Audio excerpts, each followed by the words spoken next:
Government ఉద్యోగం అంటే అందరికీ ఇష్టమే, కానీ అన్ని గవర్నమెంట్ డిపార్ట్మెంట్స్ లో ఉద్యోగం అంత ఈజీగా రాదు. ముఖ్యంగా విద్యుత్ శాఖలో పెద్ద పెద్ద స్థాయిలో ఏమో కానీ కింది స్థాయిలో మాత్రం విద్యుత్ శాఖ ఉద్యోగాలు చాలా డేంజర్. ప్రతిరోజు ప్రాణాలతో చెలగటమే. ఇప్పటిదాకా విద్యుత్ శాఖలోని ఉద్యోగులకు భద్రత లేదు. అందుకే తెలంగాణ సర్కార్ సరికొత్త నిర్ణయాన్ని తీసుకుంది. విద్యుత్ శాఖలోని ఉద్యోగులందరికీ ప్రమాద బీమాను కల్పించింది.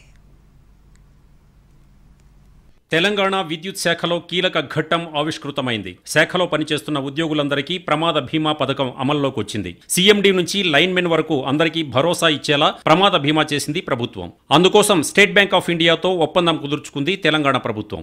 విద్యుత్ శాఖలో పనిచేసే సిబ్బందికి ఎలాంటి ప్రమాదం జరిగినా, ప్రాణ నష్టం వాటిల్లినా, ప్రమాదంలో అంగవైకల్యం ఏర్పడినా ఆ కుటుంబాలకు భరోసా ఇవ్వాలనే ఆలోచనతో డిప్యూటీ సీఎం భట్టి విక్రమార్క సమక్షంలో స్టేట్ బ్యాంక్ ఆఫ్ ఇండియా విద్యుత్ శాఖాధికారుల మధ్య ఒప్పందం కుదిరింది. తెలంగాణ విద్యుత్ శాఖలో 32,417 మంది రెగ్యులర్ ఉద్యోగులు, 19,451 మంది కాంట్రాక్ట్ ఉద్యోగులు ఉన్నారు. మొత్తంగా 51,868 మంది ఉద్యోగులకు ప్రమాద బీమా పథకం వర్తించబోతోంది. ₹1 కోటి ఇన్సూరెన్స్ వర్తించేలా బ్యాంకర్లతో ఒప్పందం కుదుర్చుకుంది ప్రభుత్వం. 51,868 మంది విద్యుత్ ఉద్యోగులకు ₹1 కోటి ప్రమాద బీమా వర్తించనుంది. అందరికీ భరోసా ఇవ్వాలనే ఆలోచన, ప్రమాదంలో వ్యక్తులను కోల్పోతే కుటుంబానికి బాసటగా నిలిచే ఆలోచనలో ప్రభుత్వం బ్యాంకర్లతో ఒప్పందం కుదుర్చుకున్నట్లు చెప్పారు డిప్యూటీ సీఎం భట్టి.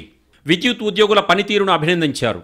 రికార్డు స్థాయిలో డిమాండ్ పెరిగినా అంతరాయం లేకుండా విద్యుత్ సరఫరా చేశామన్నారు. లైన్మెన్ మొదలు సీఎండీ స్థాయి వరకు పనిచేసే ఉద్యోగులందరికీ ప్రభుత్వం సమానమైన గౌరవం ఇస్తుందన్నారు భట్టి విక్రమార్క. పెద్ద ఎత్తున ₹1 కోటి ఇన్సూరెన్స్ చేపించేటువంటి ఈ కార్యక్రమం నాకు తెలిసి ఉద్యోగస్తులందరికీ కొంత మనోధైర్యాన్ని, ఈ ప్రభుత్వం మీద నమ్మకాన్ని, ఈ సమాజం మీద నమ్మకాన్ని, మా కోసం పనిచేసేటువంటి కుటుంబాల గురించి ఆలోచన చేస్తున్నారనేటువంటి ఒక భావం కలిగిస్తుందని నేను ప్రగాఢంగా నమ్ముతా ఉన్నాను. విద్యుత్ ఉద్యోగుల్లో నమ్మకం, ఆత్మస్థైర్యం కల్పించేందుకు ప్రమాద బీమా పథకాన్ని తీసుకొచ్చింది ప్రభుత్వం. ప్రమాదంలో శాశ్వత అంగవైకల్యం పొందిన వారికి ₹80 లక్షల పరిహారం వస్తుంది. సహజ మరణమైతే 10 లక్షల వరకు ప్రమాద బీమా ఉంటుంది.